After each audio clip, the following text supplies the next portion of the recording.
இக்காணொளியில் நாம் காணவிருப்பது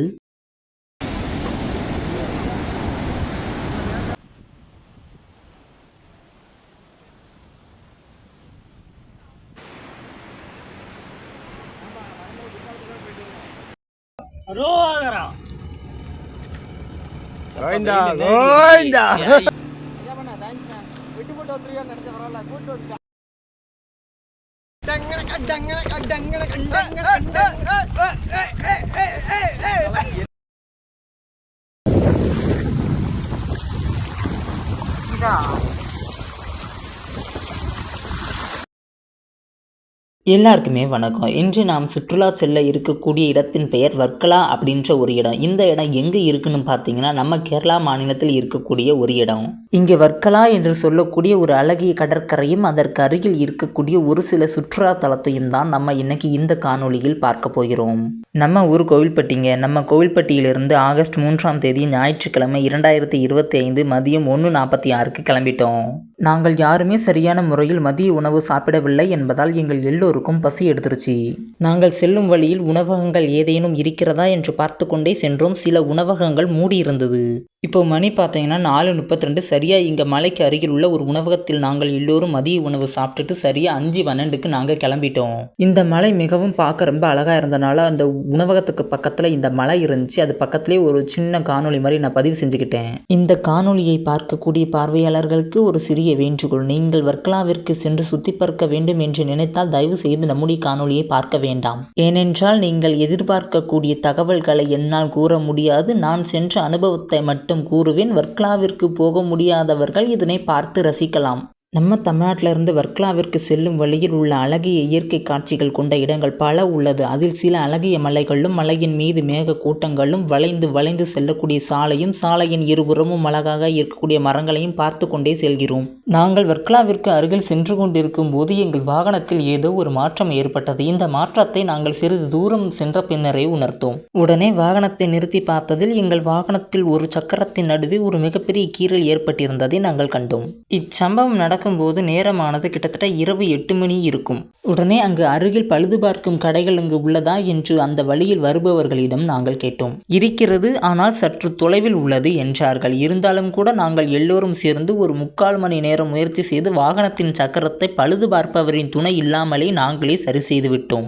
வாகனத்தை சரி செய்த பின்பு மீண்டும் எங்கள் பயணமானது தொடர்ந்தது. கேரளாவுக்குள் நுழைவதற்கு முன்பே நாங்கள் மதிய உணவு உண்டு விட்டோம். ஏனென்றால் கேரளாவில் உணவின் விலை அதிகமாக இருக்கும் என்று கூறினார்கள். அதாவது புரோட்டாவிற்கு ஒரு விலையும் அதற்குரிய குழம்பு ஒரு விலையும் என்பார்கள். இப்படி நாங்கள் ஏன் செய்தோம் என்றால், அதாவது எங்களுடைய திட்டமானது 3000 ரூபாய்க்குள் சுற்றுலா தலங்களை சுற்றி பார்ப்பதுதான். உணவிற்கு அதிக பணம் கொடுத்து சாப்பிட்டால் இந்த சுற்றுலாவில் 3000 ரூபாய்க்குள் பணமானது அடங்காது, மேலும் பணத்தின் தொகை கூடும் என்பதால் நாங்கள் இதனை மேற்கொண்டோம். வர்க்கலா கடற்கரைக்கு முன்னாடி நம்ம இரவு 9:41க்கு வந்து சேர்ந்துட்டோம். பாஸ் வாங்க பாஸ், செல்ஃபி ஸ்டிக் வாங்க பாஸ்.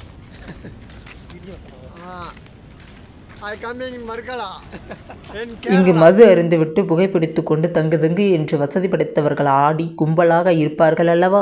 இது போன்ற விடுதிகள் இங்கு பல உண்டு. அதில் நாங்கள் ஒரு இடத்தில் பார்த்தபோது ஒருவர் பாடுவார், சிலர் இசை வாசிப்பார்கள், மற்றவர்கள் அனைவரும் சத்தம் போட்டு கொண்டு ஆடுவதை பார்த்தோம். இப்படி குடித்து ஆடுவதற்கு இங்கு அதிக கட்டணம் செலுத்த வேண்டும். பணம் கொடுக்காமல் வெளியே நின்று வேடிக்கை பார்த்த காட்சிகள் சில.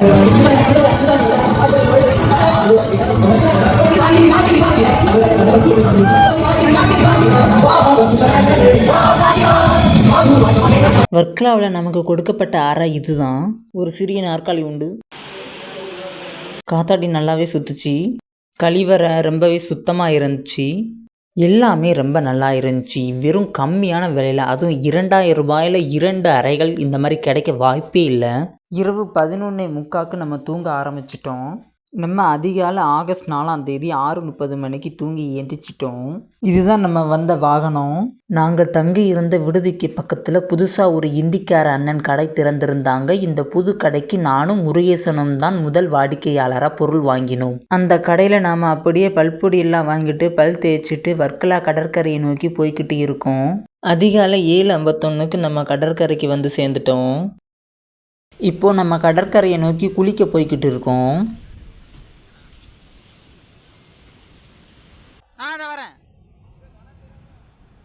வர்க்கலா கடற்கரைக்கு முன்னாடி இந்த மாதிரி ஓலப்புறான்னு சொல்லி ஒரு சுற்றுலா பயணிகள் தங்கக்கூடிய தனியார் விடுதி ஒன்று இருக்கும்.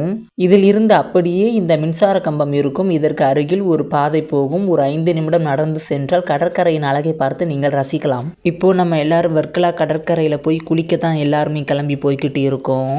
இந்த பாதையின் வழியாக நீங்கள் சென்றால் கடற்கரை ரொம்ப பக்கத்தில் இருக்கும். நம்ம காணொளியில் பல இடங்களில் நான் பேசுவதை நிறுத்திவிட்டு வெறும் காணொளி மட்டும் ஓடும். இதை எதற்காக நான் செய்கிறேன் என்றால் அங்கு உள்ள இயற்கையின் அழகினை நீங்கள் பார்த்து ரசிக்க வேண்டும். பேசி உங்களை தொந்தரவு செய்ய விரும்பவில்லை என்பதற்காகத்தான்.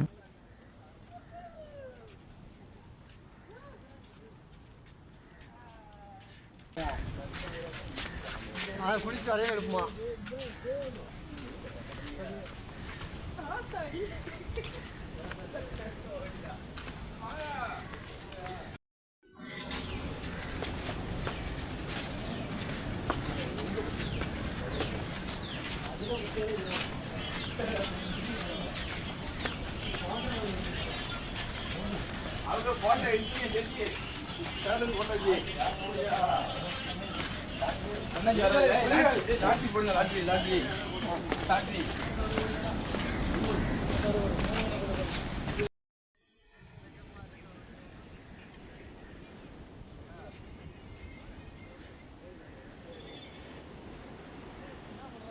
இதுதான் வர்க்கலாவினுடைய அழகிய கடற்கரை.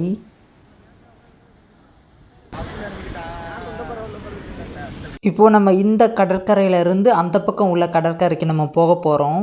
இப்போது இந்த கடற்கரையை பார்க்க எந்த வழியாக வந்தோமோ அந்த வழியாக போய் அந்த இடத்துல இருந்து அப்படியே கடற்கரையின் ஓரமாக ஒரு பாதை நீளமாக போகும், போய்கிட்டே இருக்கும். அப்படியே போனால் நாம் அந்த அழகிய கடற்கரையை பார்க்கலாம். வர்க்கலா கடற்கரையில் உள்ள கடைகள் பெரும்பாலும் இரவில் ஒரு குறிப்பிட்ட நேரம் வரை திறந்திருக்கும். இரவில் தான் இங்கு அதிகப்படியான கூட்டங்களை நம்மால் பார்க்க முடியும். பகலில் அந்தளவுக்கு எதுவும் கூட்டத்தை நம்மளால் பார்க்க முடியாது. இப்போது எத்தனை மணி இருக்கும் பார்த்தீங்கன்னா அதிகாலை 8:26. நாங்கள் இரவு 10 மணி போல் இந்த இடத்திற்கு வந்தபோது இங்கு நிறைய கடைகள் மூடப்பட்டிருந்தது.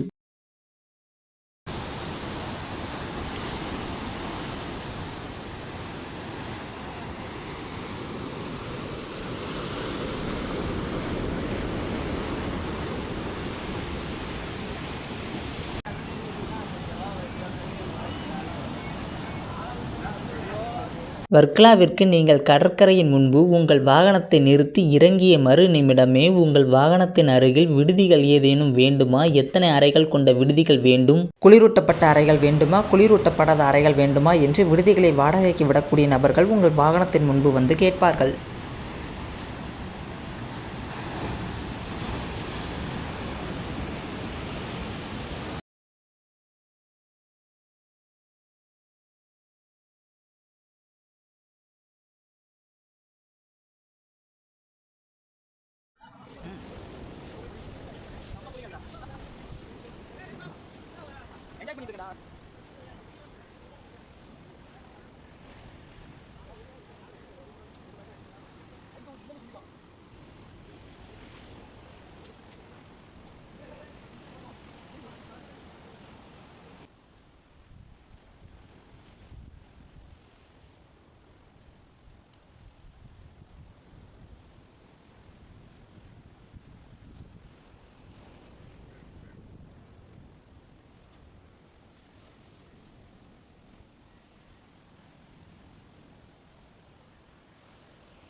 இரவு இந்த கடற்கரையில் தான் நாங்கள் எல்லோரும் வந்து ஒரு அரை மணி நேரம் உட்காந்துருந்தோம்.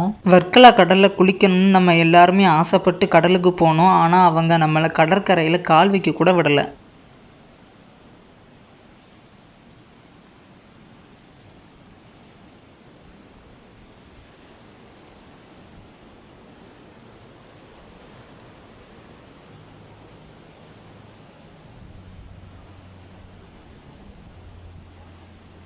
கடற்கரையில் ஒரு 4 பேர் நம்ம பசங்க கால் வைத்த உடனே அங்கே காவல் அதிகாரி வந்துட்டாங்க. அந்த இடத்த விட்டு நம்ம வேகமாக வந்துட்டோம். குளிக்கணும்னு ஆசையாக போனோம் நம்ம. ஆனால் அங்கே கடல் அலை அதிகமாக வர்றதுனால நம்மளை குளிக்க விடலை. வர்க்கலா கடற்கரையில் நம்ம வண்டி முன்னாடி குட்டி ஆட்டத்தை போட்டுட்டு அடுத்து நாங்கள் படகு சவாரி செய்கிற இடத்துக்கு கிளம்பி போய்கிட்டு இருக்கோம். நாங்கள் யாருமே காலையில் உணவு சாப்பிடவே இல்லை. எல்லாருக்குமே பசி எடுத்துருச்சு. போகிற வழியில் ஒரு கடையில் காலையில் 10:48க்கு சாப்பிட்டு முடிச்சுட்டு நம்ம அடுத்து சுற்றி பார்க்க போகிற இடத்துக்கு பெயர் ராக் ஐஸ்லாண்ட் அப்படின்ற இடம் தான். இங்கே நம்ம படகு சவாரி செய்ய போகிறோம். இந்த இடத்துக்கு பெயர் தான் ராக் ஐஸ்லாண்ட். எல்லாரும் சேர்ந்து பயணம் பண்ணுற மாதிரி ஒரு பெரிய படகு சவாரியும் அடுத்து தனித்தனி நபராக சேர்ந்து பயணம் பண்ணுற மாதிரி ஒரு சிறிய படகு சவாரியும் தான் நம்ம இங்கே பண்ண போகிறோம். பக்கத்தில் இந்த நீர் தொட்டி மாதிரி இருக்குல்ல, இதுக்கு அடுத்தாப்பில் இருக்கக்கூடிய இந்த மிகப்பெரிய ஏரியில் தான் நம்ம படகு சவாரி செய்ய போகிறோம். வாங்க நம்ம பக்கத்தில் போய் பார்ப்போம்.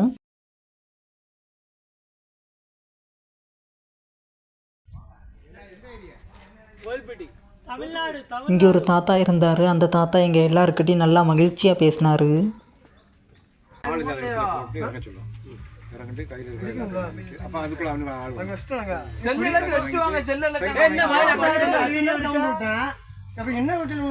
குளிக்க போறோம் வைக்க போறீங்க கேட்ட எல்லாத்தையும்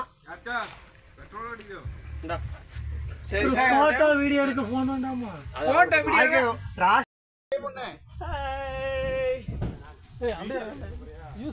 எல்லாரும் கவரட்டும். கொஞ்சம் எழுது லூஸ்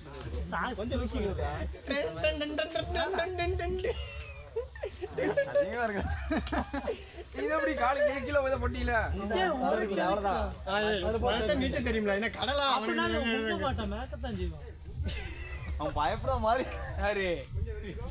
இன்னும் கொஞ்ச நேரத்தில் நம்ம படகுல கிளம்ப போகிறோம். இந்த படகை பார்க்கும்போது ரொம்ப அழகாக இருந்தது. அதான் ஒரு சிறிய காணொளி பதிவு செஞ்சுக்கிட்டேன். இதுதான் நம்ம போகக்கூடிய படகு. அதை தயார் பண்ணிக்கிட்டு இருக்கிறாங்க.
அண்ணன் இருப்ப இருக்கணுமே. குளிச்சாலும் என்ன காப்பாத்த ஆள் இருக்கடா. அதானே கெட்டியா பிடிச்சுக்கோங்க.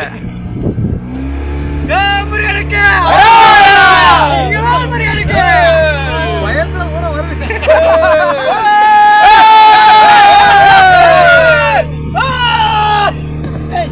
இப்போ ஒரு முதல்ல வர வழக்கண்டா மாப்பிள்ள.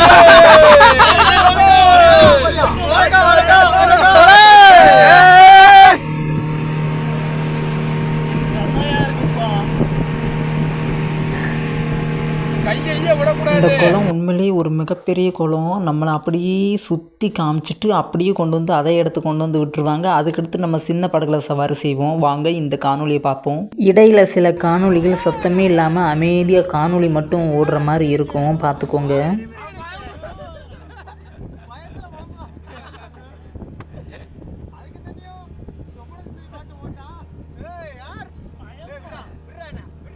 என்ன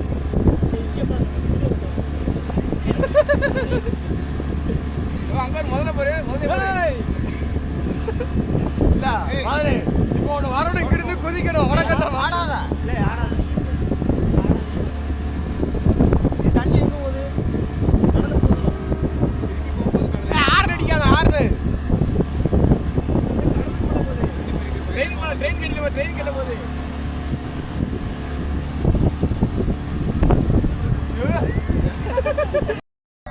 ஒழுங்கா இருக்குடா.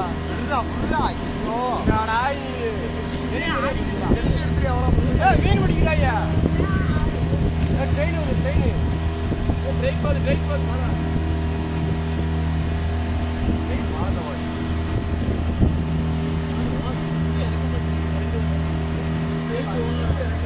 ஆடுது.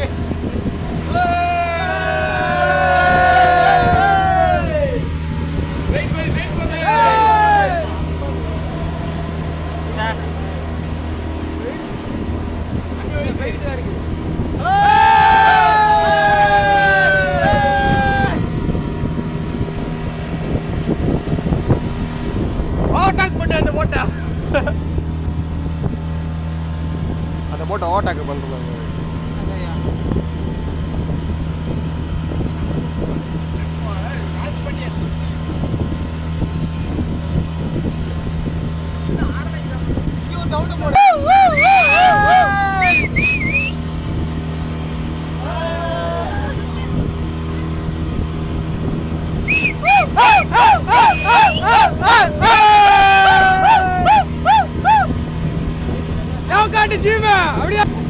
நல்லா இருக்கும்டா.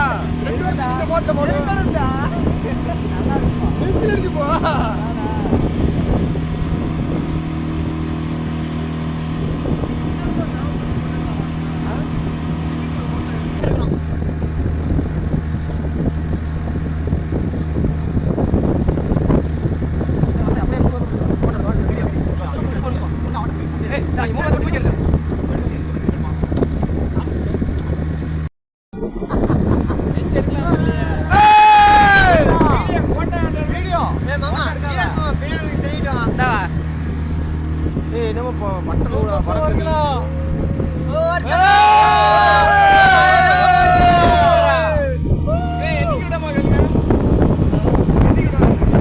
இந்த காணொளியில் ஒரு 40 வினாடிக்கு எந்த ஒரு சத்தமும் இல்லாமல் காணொளி மட்டும் ஓடிக்கிட்டு இருக்கும்.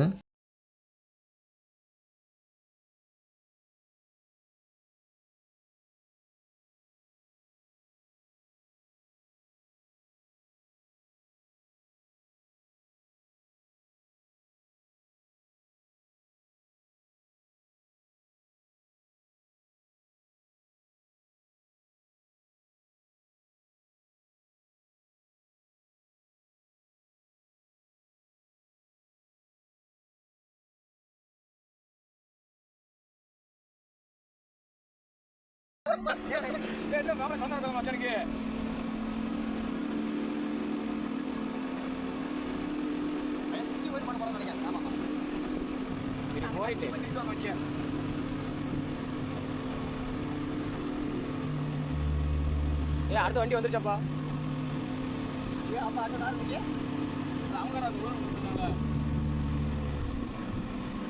இங்க இருந்தாலும் நினைச்சு வச்சுப்போங்க. நின்னுட்டு ஒரு போட்டோ மட்டும் எடுத்துக்கோ. பண்ண மாதிரி எல்லாம் கவரா பண்ணிக்கிட்டா போட்டோ எடுப்போம். போட்டோ மாதிரி இது பாப்போம். பிள்ளைக்கு 200 ரூபா கொடுத்தா போயிடுவோம். இன்னொரு ரேட்டு வேற அது ஏதாச்சும் அது போகணும் கிடையாது. அப்படி போய் ரெண்டு வாங்க சாப்பிட்டு கூட ஏதாச்சும் முடிவு கொஞ்சம் தரேன். வந்தது போகிறோம் அடிச்சு போயிடுவோம். அவ்வளோதான் ரொம்ப அடிப்போம். No problem. ஃபுல்லாக நீ ஃபுல்லாக இங்கே கிளம்புங்க. அடிச்சுக்கிட்டு கல் கடை போகிறோம். கல்ல பிடிக்கும். அடுத்த போகிறோம் குட்டா மரம் குட்டா பிடிக்கும். நாளைக்கு லீவ் போகிறோம். நாளைக்கு போயிடும். சரி 5 தடவை பைன் பால்ஸ் குடிச்சு போயிடும். Main balls biryani main balls விட்டுருவோம். ஒரு குளியில் போட்டு கிளம்பிடும். நைட் டைம் கூட இருக்காங்க. செவ்வாய்க்கிழமை கூட்டம் இருக்காங்க.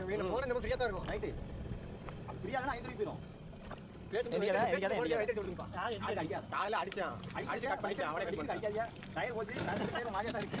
நம்ம எல்லாரும் சேர்ந்து பெரிய படகுல சவாரி பண்ணிட்டு வந்துட்டோம். அடுத்ததான் நம்ம சின்ன படகுல சவாரி செய்ய போகிறோம். அதுக்கு முன்னாடி ஒரு சின்ன குட்டி ஆட்டத்தை போட்டுக்கிட்டோம்.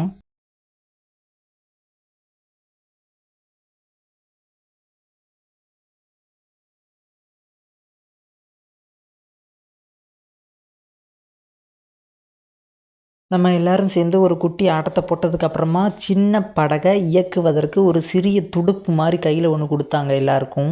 நாங்கள் எல்லாரும் சேர்ந்து கையில் வைத்திருக்கக்கூடிய இந்த சிறிய படகினை இயக்கக்கூடிய துடுப்பை நாம் படகினை இயக்கும் போது உடைத்து விட்டால் அதற்குரிய தொகையை நம்ம தான் செலுத்தணும். இந்த சிறிய துடுப்பை நாம் எப்படி பயன்படுத்த வேண்டும் என்று அவங்க நமக்கு ஒரு சிறிது நேரம் ஒரு வகுப்பு மாதிரி சொல்லி தருவாங்க. துடுப்பை முன்னாடி அசைத்தால் எப்படி செல்லும், பின்னாடி அசைத்தால் எப்படி செல்லும், எப்படி அசைத்தால் எப்படி படகு செல்லும் என்பதை அவங்க நமக்கு சொல்லி தருவாங்க. அவங்க என்னதான் அந்த வெறும் துடுப்பை வச்சு நமக்கு சொல்லி தந்தாலும் நமக்கு ஒன்றும் அந்த அளவுக்கு புரியாது. அந்த சிறிய தொட்டிக்குள்ள படகுல நம்ம உட்காந்து அந்த துடுப்பை வச்சு அங்கிட்டும் இங்கிட்டும் அசைக்கும் போது தான் நமக்கு கொஞ்சம் கொஞ்சம் புரிய வரும். இன்னும் சிறிது நேரத்தில் நம்ம படகை எடுத்துகிட்டு சவாரி செய்ய போகிறோம். அவங்களுக்கு பிடிச்ச நேரத்தில் உள்ள படகை எடுத்துகிட்டு இப்போ நம்ம சவாரி செய்ய போகிறோம். இப்போ வலனு கொண்டு வந்து படகை கொண்டு வந்து வச்சுருக்கான்.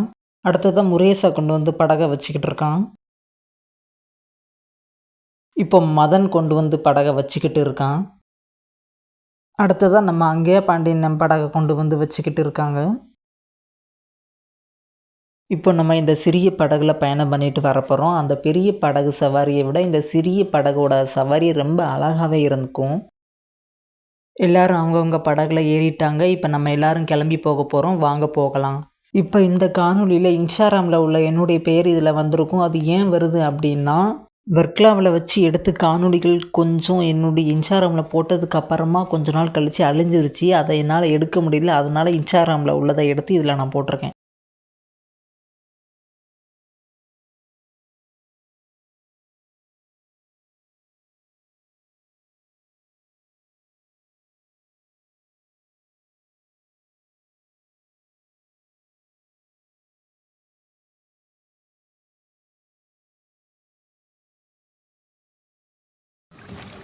எல்லாரும் அப்படியே வா, அப்படியே வா. வந்துக்கிட்டே மதனே ரைட்டு. அதே தான் ஓட்டும் அதே தான் மெதுவா. இந்த மிகப்பெரிய ஏரியில் ஒரு குறிப்பிட்ட இடத்துல பாறை இருக்கும். அந்த பாறையிலிருந்து கொஞ்சம் கொஞ்சம் நம்ம நகர்ந்து போனால் ஆழம் வரும். இந்த சிறிய படகுகள் அனைத்தையும் ஒரே கயிறு கொண்டு கட்டி வைத்து நம்ம எல்லாரையும் கூட்டிட்டு வந்த அந்த படகு பயிற்சியாளர் அண்ணன் அந்த படகுகள் எங்கும் நகர்ந்து செல்லாமல் இருக்க அதனை நம்ம அருகில் இருந்து பாதுகாத்து கொண்டிருப்பார். எல்லாரும் கொஞ்சம் கொஞ்சமாக ஒரே இடத்துல பக்கத்தில் வந்துக்கிட்டு இருக்காங்க.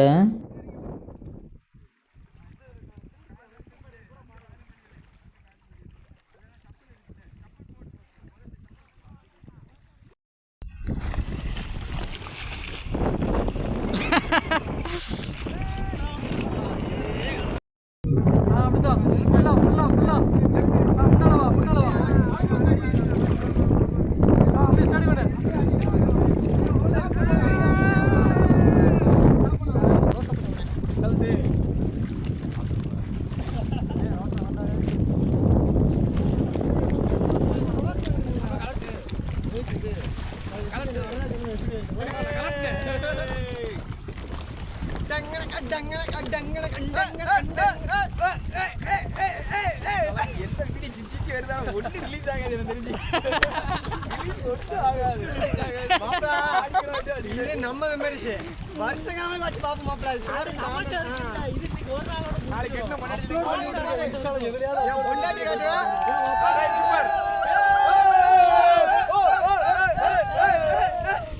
இப்போ நம்ம எல்லாரும் இங்கே குளிக்க போகிறோம்.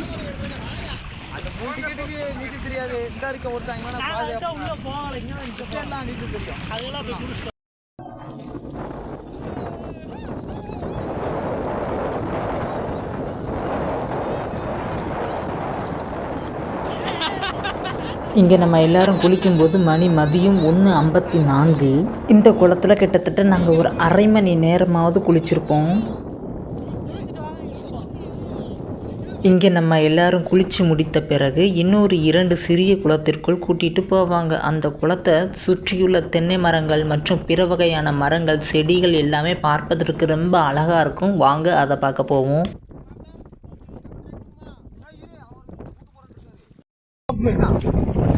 நான் சொன்ன இடம் இப்போ வரப்போகுது, பார்த்துக்கோங்க. இதுதான் அந்த இடம். ரொம்பவே பார்க்க அழகாக இருக்கும். சுற்றி தென்னை மரம், ஒரு சிறிய இடைவெளிக்குள் நம்ம படகை வச்சுட்டு போகும்போது அதை பார்க்கும்போது அவ்வளோ அழகாக இருக்கும் அந்த இடம். இதா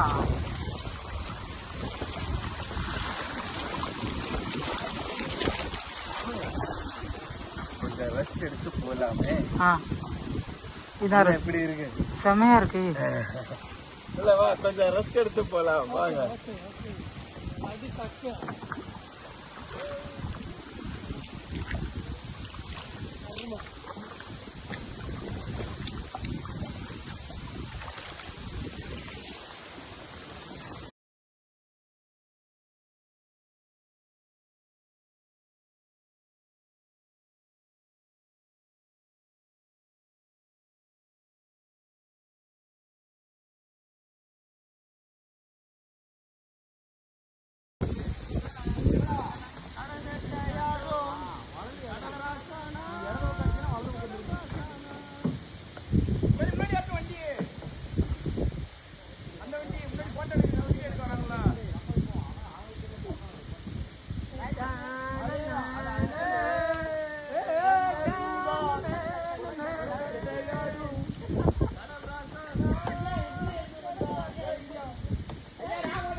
எல்லாரும் இப்படியே ஸ்ட்ரெயிட்டா இருந்து லைனா நின்னா இதுக்குள்ள ஒரு போட்டோ எடுக்கலாம்.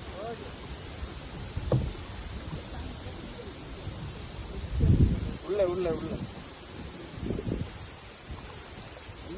அது இல்லடா, நம்ம வரும்போது பென் சைடு இருக்கணும். ஃப்ரண்ட் சைடா? அது போட்டு போட்டு பரவாயில்ல. நெக்ஸ்ட் ஒரு இன்னொரு சின்ன இடம், இன்னொரு சின்னடா இருக்கா?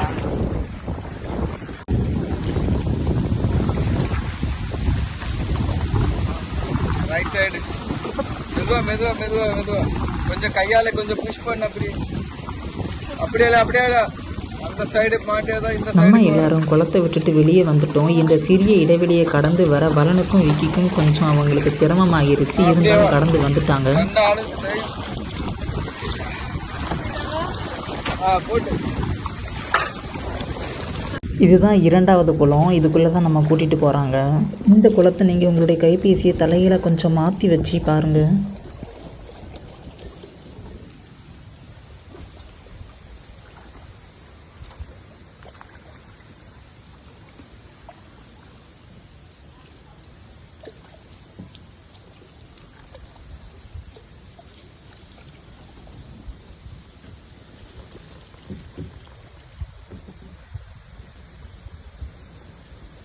நம்ம இங்கே இந்த படகு சவாரி செய்தோம் அல்லவா, இவர்களுடைய முகவரி, கைபேசி எண் உங்களுக்கு வேண்டுமானால் இந்த காணொளியில் கடைசியாக உள்ள புகைப்படத்தில் உள்ளது. உங்களுக்கும் இதுபோல் படகு சவாரி செய்யணும்னா நீங்கள் இந்த கைபேசி எண்ணை தொடர்பு கொள்ளலாம்.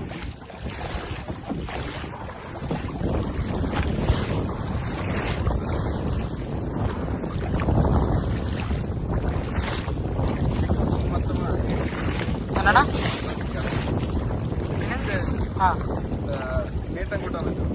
கொட்டலாம்.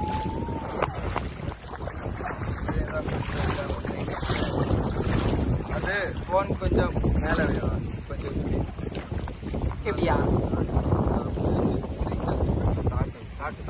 டவுன் டவுன் டவுன் டவுன் இந்த சிறிய படகு சவாரியில் எல்லாருக்குமே தனித்தனி படகு. விக்கிக்கும் வலனும் சேர்ந்து ஒரே படகுல வந்தாங்க. அதுபோக நானும் இந்த அண்ணனும் சேர்ந்து ஒரே படகுல வந்தோம். இந்த அண்ணன் தான் எங்கள் படகை எப்படி இயக்கணும் அப்படின்னு சொல்லித்தரக்கூடிய பயிற்சியாளர். இந்த சிறிய படகு சவாரி பயணமானது இத்துடன் இந்த காணொளியானது நிறைவு பெறுகிறது. இதற்கடுத்து நம்ம இன்னொரு இடத்துக்கு போக போகிறோம். வாங்க அங்கே போவோம்.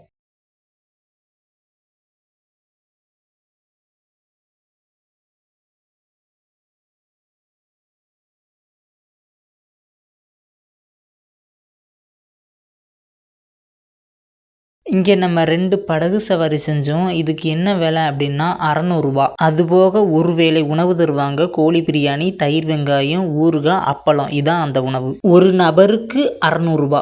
சாப்பிட தான் எடுக்கணும். பாதம் கீழே தான் சாப்பிட்ருப்பாங்க.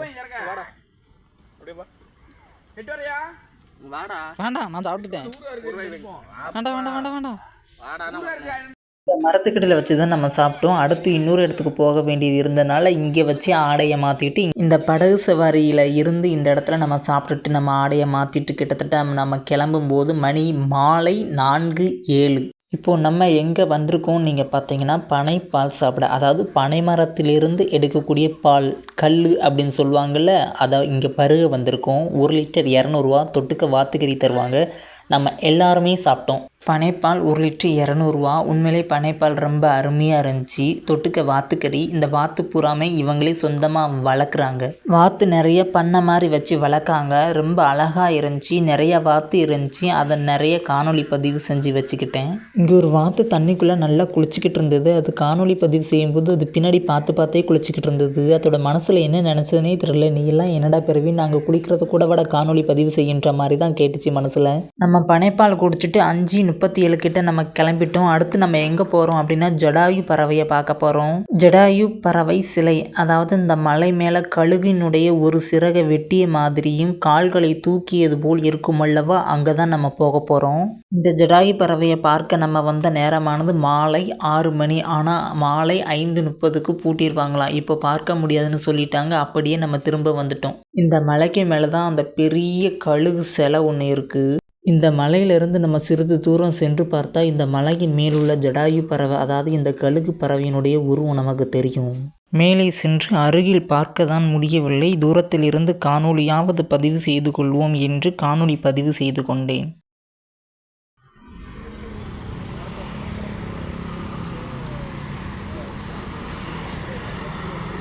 நமக்கு பின்னாடி இருக்கிற மலைக்கு மேலே உச்சியில் தான் அந்த கழுகு பறவையினுடைய சிலை இருக்குது. இங்கே காணொளி பதிவு செஞ்சுட்டு இதுக்கப்புறமா நம்ம நேராக ஐந்தருவிக்கு தான் போனோம்.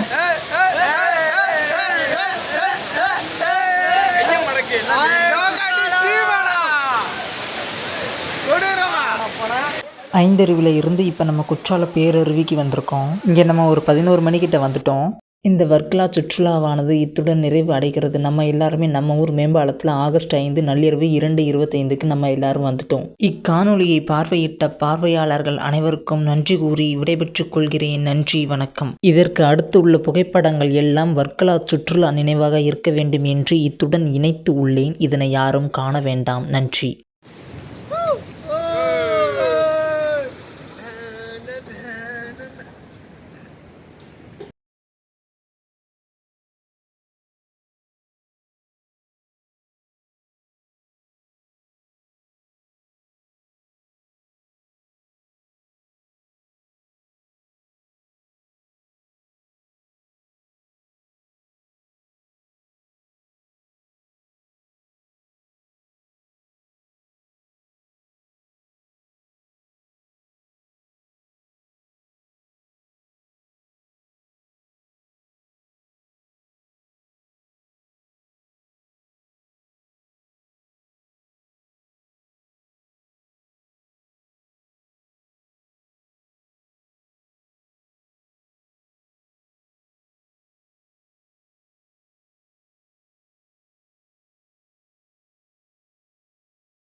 இந்த தாத்தா எங்கள் எல்லாருக்கிட்டையும் ரொம்ப நல்லா பேசினாங்க. அதனால் இவரை எனக்கு ரொம்ப பிடிச்சிருந்தது. அதனால் இவரை ஒரு சிறிய காணொளி பதிவு செஞ்சு வச்சுக்கிட்டேன்.